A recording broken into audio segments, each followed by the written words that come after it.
and the girl who loves the sea. It calls me.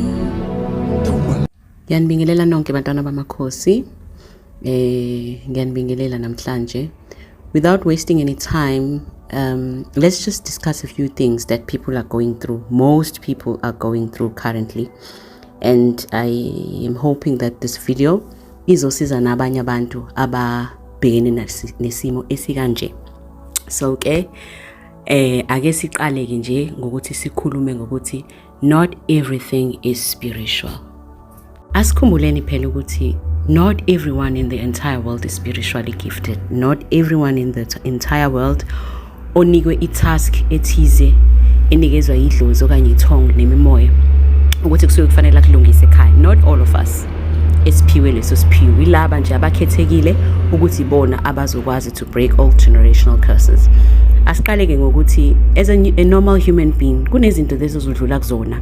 It's just part of life. It's normal. Not that ukuthi sekukhona mhlambe okungahambi kahle kwelamoya. Cha. Kunezinto ezizokwenzeka nje as part of being umuntu ophilayo emhlabeni kaJehova.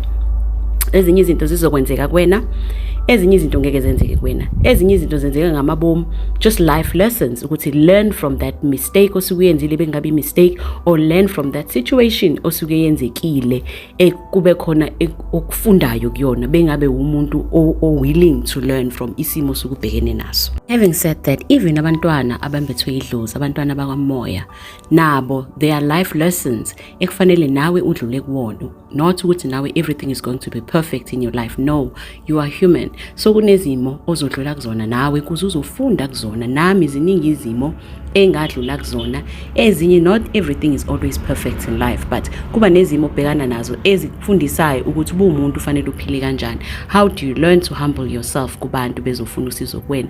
How do you learn ukuzwelana nomuntu bekhuluma nawe? Yabona? Nezimo nje ezinye odlula kuzona. Even umntwana wakamoya, you learn from that. Not always ukuthi yonke into ukuthi bekwenzeka into ethize empilweni yakho shuthi idlozi liqasukile okanye khona into ongenzi kahle kuyona. Cha, akunjalo. Kunezimo esidlula kuzona kuze sizofunda ngempilo, about life itself.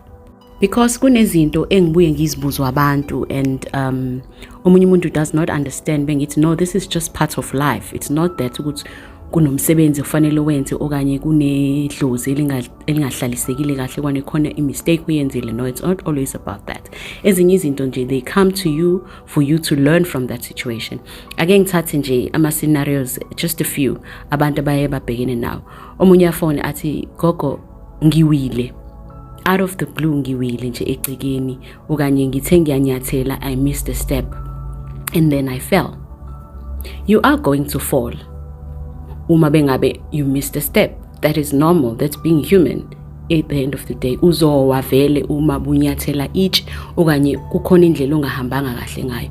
You are normal. You are a human being. You are bound to fall vele at the end of the day. Okunye ababuye bangibuze kona gogo ngibuye ngibe nesimo mhlambe sokuba novalo kwezinye izinto ezithize. Not always ukuthi uma buba novalo shuthi mhlambe kune spirits esisuke sikhona. Okay, not always ukuthi shuthi khona okungahambi kahle. Cha, uyaba novalo because you normal. Kunezinto ezithize ezifunction emzimbeni wakho okanye you lacking into ethize kuwena, maybe nutritions or into ethize kuwena esukileka, or kunokugula okukhona okungaphakathi kuwena maybe obungakunaki ekufanele uthi pay attention to at that moment. Ubheke like ukuba dizzy sometimes, lokho kungaba into futhi esuke iveza okuthize ngomzimba wakho ukuthi kunezinto ezithize fanele uzidle mhlambe emzimbeni wakho kuze uzokwazi ukuthi ube kahle, ngoba ekugcineni phela singabantu kunokudla that we eat, there are things that we drink, nezinto ezithize nezindawo esizihambayo okuthola ukuthi you inhale all of those things egcine engasahambisani kahle nomzimba wakho negazi lakho, kanye something you ate engahambisananga nawe, you end up ufeel dizzy, maybe you lacking into iron or you lacking certain nutritions in your body of which fanele vele uthi take care of that. It's not always ukuthi cha kushuke kukhona into yasedlozini ekufanele uyilungise. So ezinye izinto fanele ubuke a bit deeper ukuthi leyo situation osukubhekene nayo, is it not into mhlambe edinga ukuthi ake ngiyofuna ama supplements or anything else. Okunye futhi dreams. Uzokhohlwa amaphupho, ungavuka mhlawumbe ungawakhumbula amaphupho akho, okanye you having these random dreams ongawa understand kahle. Yes, that's part of being human as well. Ngoba at the end of the day ngeke uhlale wena all the time unamaphupho akwamoya. Not always the time ukuthi njalo each and every night abantu abadala bazohlale bezofika bezoletha imiyalezo kuwena. No. Nabo bayakunika allowance to live your life as a normal person. Kuze uzokwazi nawe ukuphila uzibone ukuthi uyaphila nawe njengabanye abantwana. So ezinye izinto fanele ningabe seniyithatha kakhulu niyibeka ngesimo sakamoya of which akunjalo. Uyabona? You just need to evaluate the situation obhekene nayo, and also your health, because abanye they really going through mental problems. Omunye uthi ukhuluma naye ubone ukuthi no, this is not about idlozi, this is not about imimoya whatsoever, but lo muntu unama mental problems. It's either khona maybe a traumatic experience akabhekana nayo wangadila nayo ngaleso sikhathi leso, yahlala lento kuyena ngaphakathi. Remember ukuthi umqondo wethu uyafana like into a recording tool la ozothi bekwenzeka ama situations nezinto ezithize la ozohetheka khona noma uzoma traumatized khona noma la ozothuka khona. Kuhambe isikhathi leyo nto ihleli ngakwena ngaphakathi. Maybe you did not heal from whatever usuke kade ibhekene nayo. Ibuye leyo nto isibuya ngesimo samaphupho. In some cases ibuye leyo nto ibuye ngama visions. Not ukuthi mhlambe kusuke kuyimimoya, kanti cha, yinto engaphakathi kuwena that you have not healed from. Mhlambe you've lost a loved one. Awuhilanga kuloko. Lumqondo wakho, that longing for ukuba nomuntu lo owadlula emhlabeni kuyahamba kuhambe kugcine sekukwakhela amaphupho athize. Umqondo wakho okwakhela amaphupho athize igcina isiguqula. Umqondo can fabricate. I've said this in one of my videos that umqondo wakho is such a powerful tool that it can fabricate amaphupho, it can fabricate visions and zonke lezo zinto lezo, but not always ukuthi so kune problem kwela moya cha. Ezinye izinto it's past experiences or present experiences osukubhekene nawo njenge stress nazo zonke ezinye izinto they become into ethize egcine isidida umqondo. Abanye ngempela kusuke kuyinto nje ukuthi no, this is a mental problem ekusafanele ahile from leyo nto leyo kudlule kuze ezokwazi ukuthi ke athi move on with impilo. So just be careful kwezinye izinto, because abaningi sebethatha izinto ngokuthi izinto zasedlozini, izinto zakwamoya, yet no, it's not that. Okunye futhi it's falling in life, having that downfall empilweni.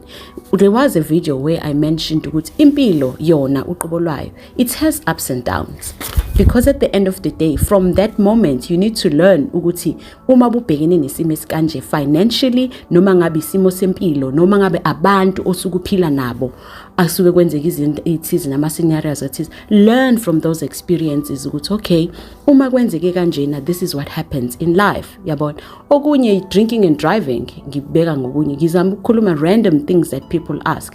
Okunye drinking and driving, definitely it will have a negative impact if ever umuntu wena mhlambe if alcohol izongena on your system ikwenze enye into, maybe it makes you to fall asleep and you cause accidents on the road. That is something engayona spiritual in most cases. It's negligent yakho of not you understanding ukuthi mase uphuza fanele uphuze at a certain level, okanye mase uphuza don't drive, okanye mase uphuza don't walk on the road because uzoshayiswa yimoto, because khumbula phela ukuthi utshwala it plays with your mind. Yabona, lokho kuba even medication ethize it makes you drowsy, it interferes with your way of thinking nazo zonke into eziningi within your body, in your system. So ezinye izinto just be careful of that, ukuthi ungahlali ucabanga ukuthi impilo yakho nje from day one till the last day wena kuzinezinto nje it's always spiritual. No, ngisho umntwana wedlozi kunezimo odlula kuzona efanele ufunde ushayeke empilweni kuze uzofunda ukuthi kwenzeka kanjani. If uzohamba ube nemali uhole uyithathe yonke imali yakho uhambe uyoyispenda unwisely, obviously kuzoba khona la uzoshaka khona empilweni uzibona ungesanamali uzibona usuhlupheka usuxakeka nonke into because of a mistake oyenzile. A life lesson lapho yini, you need to learn ukuthi bunemali, prioritize things that are more important in your life than just having a good time for that moment, into ekuzoba yona ezokuwastela imali and then future usuyaxakeka. Phinde phela ukhumbule ukuthi cha nami ngiwenzile amaphutha, ngingaba nezindlela okanye opportunities ukuthi ngilungise izinto ukuthi bengithola imali, maybe open up business ethize okanye ngisize umndeni okanye ngisize mina uqobo lami nabantwana bami, but wena wakhetha another route. So fanele ubuye ukukhumbule lokho ukuthi nawe ulenzile iphutha. So from that you need to learn ukuthi impilo fanele ibe kanjani, fanele uphile kanjani empilweni for you in order to survive. So not ukuthi ke usuvalelwe idlozi some cases ukuthi bathi bakuvalela ukuthi ufunde isifundo. No, life itself, it's teaching you ukuthi spend money wisely okanye prioritize important things first empilweni before uze uwenze ezinye izinto osukuyibona ukuthi into esukuzokujabulisa ngaleso sikhashana. Funda nje ukuthi to prioritize izinto ezibalekile empilweni yakho, ngoba at the end of the day isuke izobenefita wena, bungabi nomndeni izobenefita nomndeni wakho, bengabe nabantwana izobenefita nabantwana bakho. So ezinye izinto that we go through, it's just life lesson. Ngicela kuma lapho in terms of that one ukuthi not everything is spiritual. There's a lot abantu abayisuke beyikhuluma, but remember bantwana bedlozi, not everything is spiritually. Bheka nawe isimo sokuthi lesimo engibhekene naso njengamanje yini kufanele ngiyifunde from that, okanye yipi mistake mina engiyenzile, or ayikho mistake oyenzile but funda ukuthi way of life iphilwa kanjani impilo kuze uzokwazi ukuthi na ufundise abantwana bakho, ukwazi ukuthi ufunde nesizukulwane sakho, ufundise nesizukulwane sakho. Sorry. Another thing is to not expect progress and change and yet you have not done anything osuke kufanele uyenze.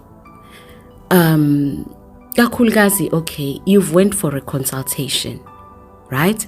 And then watshelwa ukuthi hayi kuze kube nezinto lezi osukubhekene nazo okanye ezikuhluphayo noma ngabe yipi situation or circumstances that you're facing at that moment that has been bothering you for a very long time, maybe years, weeks, months. It depends on the situation yomuntu. And then you are told during that consultation ukuthi no, fanele wenze kanje okanye kunomzali wakho okanye nomntwana wakho odinga ukulungiselwa izinto noma ngabe siphi isimo leso sukubhekene naso wena ozwile during the consultation.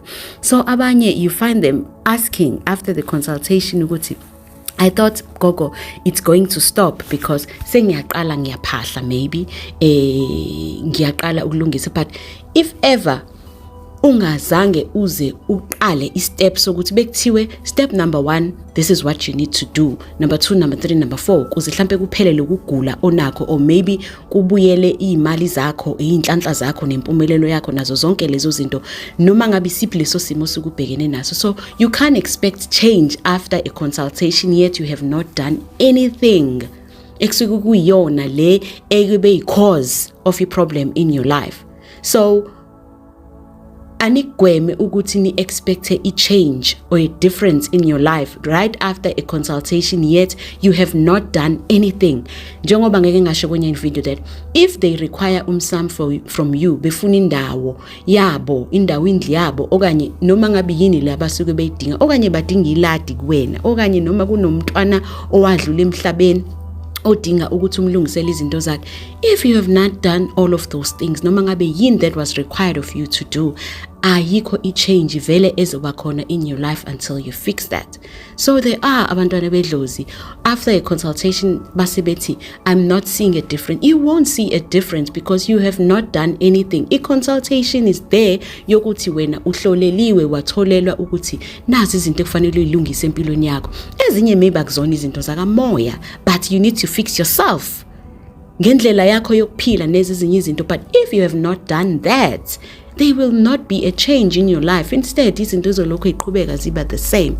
So refrain from asking that question ukuthi you're not seeing change. There will never be change because you have not done anything esuke kuyona ebhekene nesimo sikulethela ukuxakeka empilweni yakho. Till you fix that, that is when ke ungaqala khona ke ubone ushintsho, or if there's minor changes That is where you need to question ke ukuthi did I do the right thing or ngenze kahle okanye maybe khona la engiphumile khona esandleni ngangenza ngendlela right, because abanye abantu you guide ukuthi umuntu no you can do this yourself, but omunye umuntu ahluleke ukwenza ngendlela osuku kade utshele ngayo, maybe ukhohliwe okanye yena acabanga ukuthi hayi what if ngenza ngalendlela, and then kanti ngalo what if wakho iyona ndlela le osuke usuphuma kulayini awusenzi izinto ngendlela efanele. So expect change and a difference in your life once you have done something that is required of you ukuthi bekufanele uyenze in the first place to fix the situation osukubhekene nayo empilweni. I'm trying to find a way to have the proper way for this one. Let's just talk about laba abahlushwa imimoya of your grandparents, maybe umkhulu noma ugogo ozala uma wakho noma ozala ubaba wakho. Uyakuhlupha ngeindlela eziningi ukuthi uyena mhlawumbe okuvalela izinto zakho ngeindlela eziningi ukuthi everywhere when you going for seeking spiritual counseling in yonke leyo nto you always told ukuthi kunomkhulu ozala umama wakho okanye ugogo ozala kunomama ugogo ozala uma wakho ekuyena okuvalela izinto ngoba ufuna ukulungisela izinto zakhe, right? And then you go and approach your parents.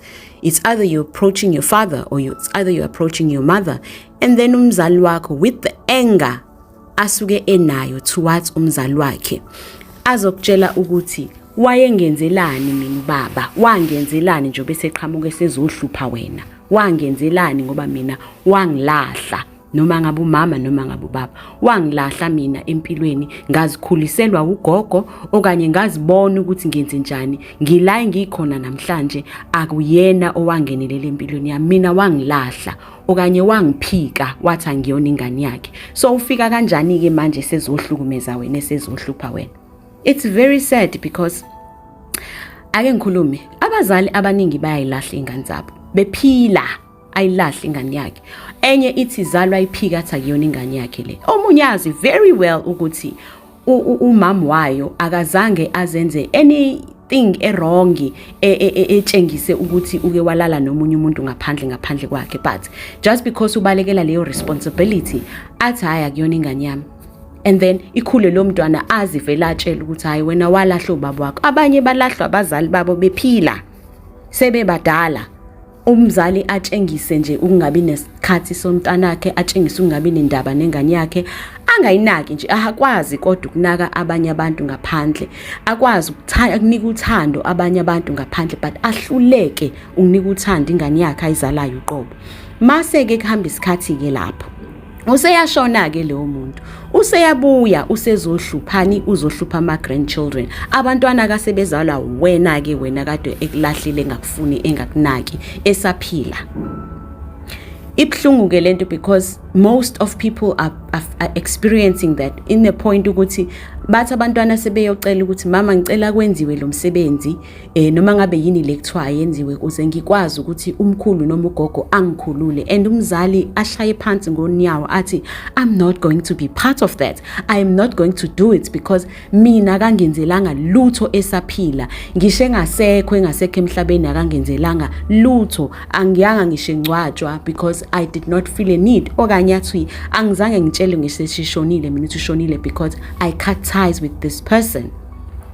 So ezinye izinto umzali awukuqale udile naye in counseling that parent instead of forcing your parent to do ritualities esuke idemandwa umkhulu noma ngabe ugogo, because remember at the end of the day this person is hurting.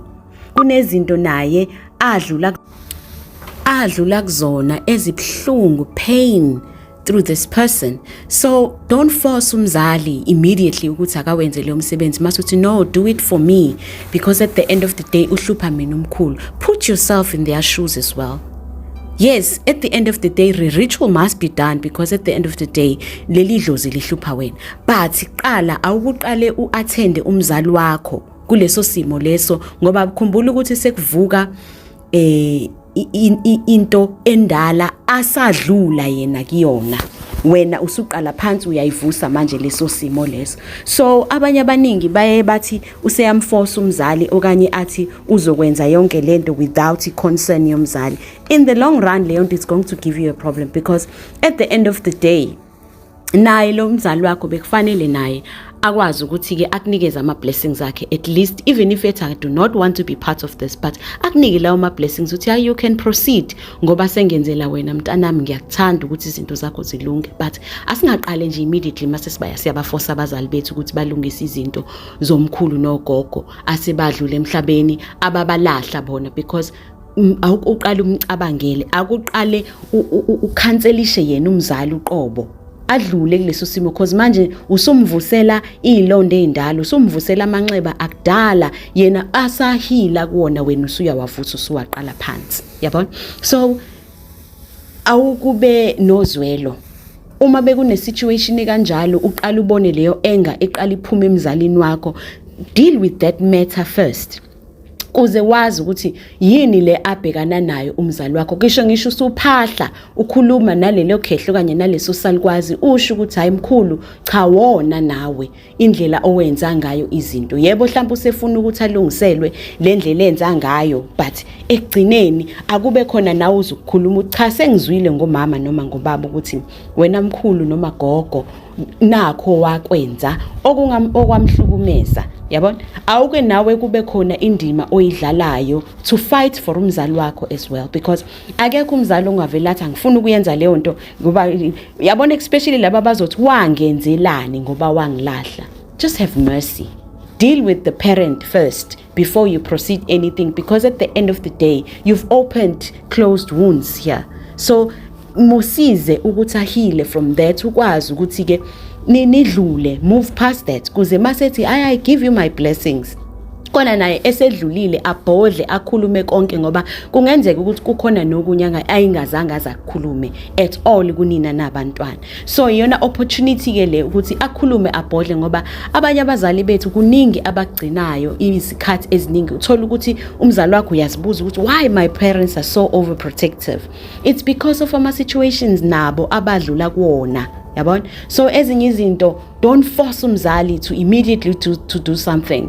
Awukuziputhe in their shoes and try and cancel umzali wakho, uke nje uzwelane naye, mase niyabona ukuthi how do we move on from this situation. Kuma ke naye ke engenelela ukuthi ke hayi asikwenze ngoba sesikwenzela wena, yabona. Ahile naye uma bengabe uyoba part of that process, naye akabhodle during that process, leyo ritual leyo eyenziwayo, abhodla khulume nomzali wakhe kuze ezokukhipha konke lokho kungaphakathi kuyena, nimvumele futhi ukuthi akwenze lokho, yabona. We all talk in different ways when we are angry. Esinye isikhathi umuntu umdedelele kuze kuzophuma le anger le kuyena aseyigcine for a number of years ngaphakathi kuyena, ngoba hayi abazali bayona. And let me tell you something, because you get your parents and where they ask you ukuthi why engezi kumina azongitshela lokho ukuthi ufuna ngimenzele umsebenzi woxolo, okanye why angezi kumina ezongitshela ukuthi wangcwatshe endaweni errong, noma ngabe isiphi leso simo lelo dlozi sesihloko selihlupha ngayo. And then you begin to ask kahle vele why umkhulu noma ugogo engezanga kumzali wami azotormenta yena, azotorturisha yena, azohluphekisa yena, why ezo cross step esikangaka azaze kwisizukulwane ayeke ingane yakhe ayizala, why esihluphekisa mina, why na? Let me tell you, yabona, ufa umzali wakho ephila, akuneglect, akulahle, ephila, and ukhule umbuka ethanda abanye abantwana, maybe use remarried, athande abanye abantwana, angakunikwe uthando, pretend as if you don't exist in their lives.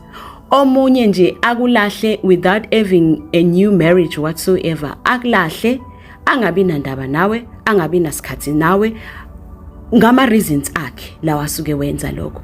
Uyakhula wena, wenze njani na? You cut ties. Kunokukhatha tie physically with that person, a physical contact with that person. I've tried to reach out. I've reached a point where I'm no longer gonna try to reach out, because it's like I am forcing this person to have a relationship with me. And then kune physical lengisho. And then there's a spiritual cut.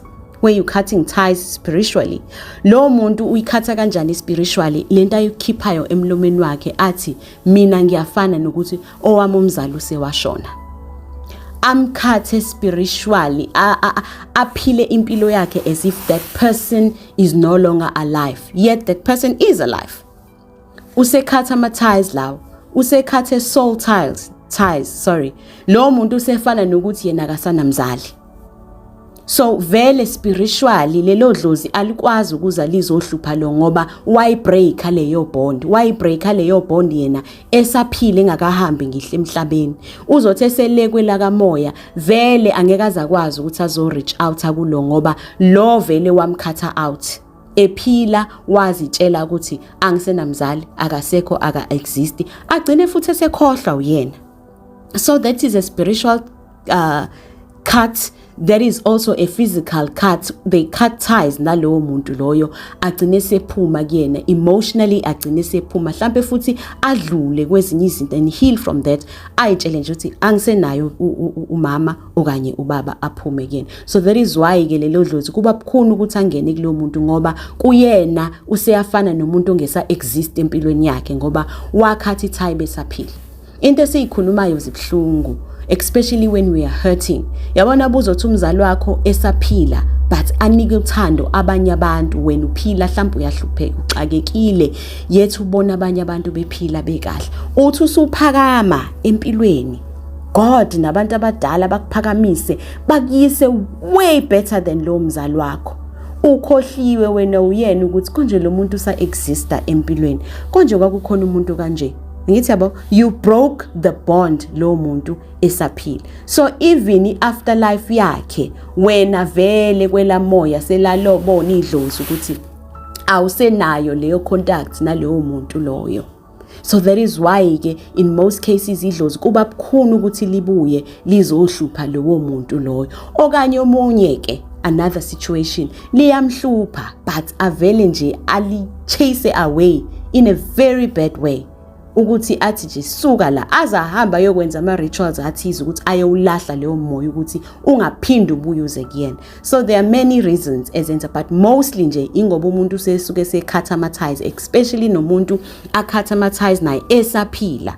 So vele lo mphefumulo once wahamba akasenayo ibond nalo muntu. And also munye Yesu uyafika but amzibe amzibe okanye ahamba enza ama rituals ukuthi ayewulahla lo moya ukuthi ungaphinde ubuye kuyena because to her or him that person was useless esaphila. So ufuna ukuthi ke you can't come and demand izinto ususelale kwala moya ngoba ufuna ukuthi enter the spiritual realm. Awuyiluthe empilweni yami, so I've got nothing, no connection with you. Hambi yohlupha abanye abantu. People do those rituals. So you need to be careful, parents out there. Nine nilahla abantwana benu, nine ningabanaka abantwana benu ukuthi ngelinye ilanga mhla washona lo mntwana loyo, there are small chances ukuthi uyokulungisela. You'll be a spirit that will be forever roaming around, esingena direction, esihluphekile, esixakekile, esingasazi ukuthi ke siungubani. So you need to be careful of that. And at okunye ke abanye ephila umuntu ingane ikhathe those ties izihambi yokwenza ama rituals yokuthi I'm cutting ties with lo muntu lo, I do not want any bond naye. Uzibona usugula, uzibona usuhlupheka, uzibone nje baze bagcine sebekubona ucosha amaphepha la ngaphandle emgwaqweni. Ngabani into umntwana wakho ayikhuluma ngomlomo wakhe wathi noma ngabe sekwenzakalani kulomuntu watshengisa ukungabi nothando lami, anginandaba ukuthi kwenzakalani ngaye. So you need to be very careful eyintweni eziningi ama decisions esiwathathayo iwona agcine sesiphonsa. Okay, moving along. Enye into futhi eyenza iprogress kwabanye abantu ingabe khona in your life, uzibona uphinda phindana nento eyodwa, you don't see any progress in your life, nawe inhliziyo yakho. Awukubheke inhliziyo yakho. Baningi la abantwana bedluza abanenhliziyo ezingezinhle. Inhliziyo embi, inhliziyo engenalo uthando, inhliziyo engakwazi ukucabangela omunye umuntu, inhliziyo yomona. umonalisela abanye abantu, umonalisele noma ngabe ubani ombona eprogress empilweni, and then kunokuthi umbongele ube nomona. Ezinye izinto lezi ebuye zikuvalela inhlanhla empilweni. Funda ukuthi ube umuntu omjabulelayo omunye umuntu bekukuhle okwenzekile kuyena. Funda ukuthi ube umuntu ongaziqhathanisi isituation yakho nomunye umuntu, ubona umunye umuntu kukuhle kuyena mase ufuna ukufana naye. Akwazi aniphiwe ngendlela ezifanayo, animbathiwe imimoya efanayo. So vele izibusizo zethu zena ayisoze zafana. What if wena ezakhe izibusizo zinkulu kunalowo muntu loyo osuziqhathanisa naye? Uyabona ukuthi uyazivalela nawe yourself, lokhu busy ufocusile komunye umuntu ukuthi wenzani ngempilo yakhe. Ubusy uyamstalker izinto, social life yakhe, you stalker ama status akhe WhatsApp, you start stalking that person on social medias. Yonke ama social media platforms awusena life wena ubusy nje uyastalker lo muntu, uyastalker ukuthi wenzani, uzungene kwizikweletu sometimes. Ngobani ufuna ukufana nalo muntu. Inhliziyo ayive isibambela izinto eziningi empilweni yethu. Ubona ungesanayo progress just because of inhliziyo yakho. So learn ukuthi ube umuntu o acceptayo and be thankful for what you have, because you don't know ukuthi in future yini le enhle ophathelwe yona. Lungisa inhliziyo yakho kuze nawe uzokwazi ukuthi ube nezinto ezinhle empilweni. But lokho ukuthi abantu babambele ngeinhliziyo, uhamba umkhuluma umuntu menze yonke izinto, izona zonke lezi zinto ezikuvalayo empilweni, izona zonke lezi zinto ukuthi uhamba umhlebe umuntu uthi bene downfall ethize, ujabule, upraise ngokuthi that person is going through a difficult time.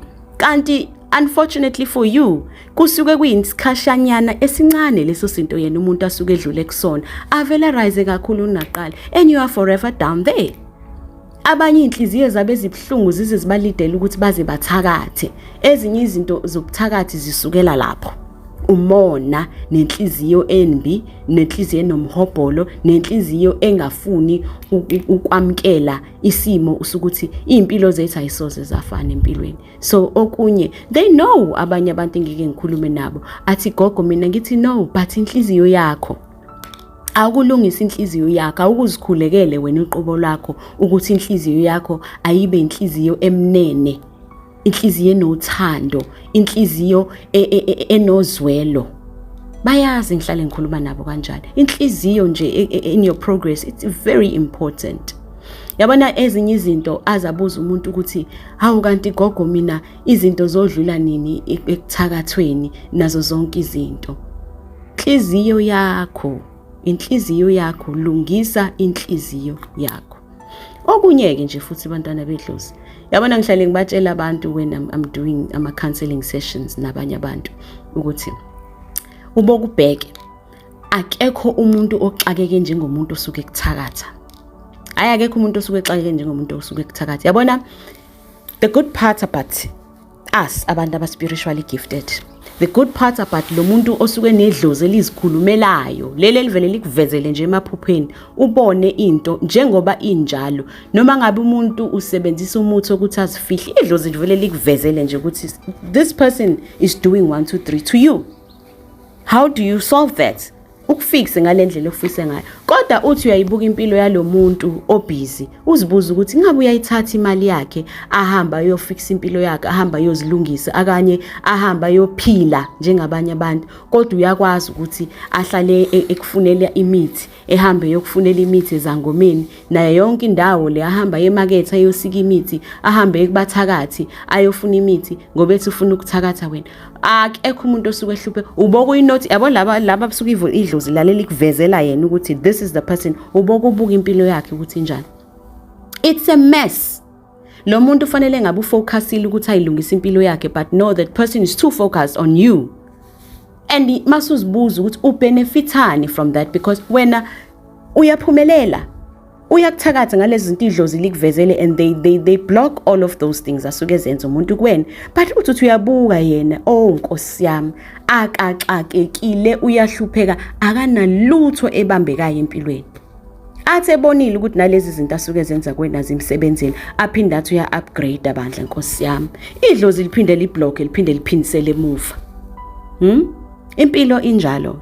liblock liphindisele emuva ahlupheke kakhulu kunaqala.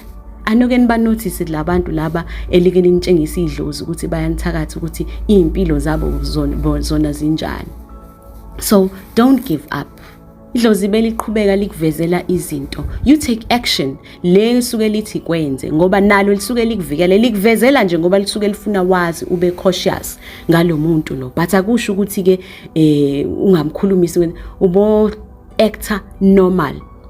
Ayikho into emnandi njengesitha sakho ube normal kusona siyitshela ukuthi awazi lutho kanti you know every single detail, every single talk esuke yenziwa ngegama lakho. That is why it's always important ukuthi bukhuleka uthi Nkosi ngicela unqobele zonke izinkulumo ezikhona ngegama lami, unqobele bonke abantu abahlangene ngegama lami, unqobele zonke lezi zigodlo nemigede abantu abashona kuyona namanzi lawa iziziba nemifula abahamba baye khona bethi bayongivala. Ngicela unqobele zonke lezo zinto.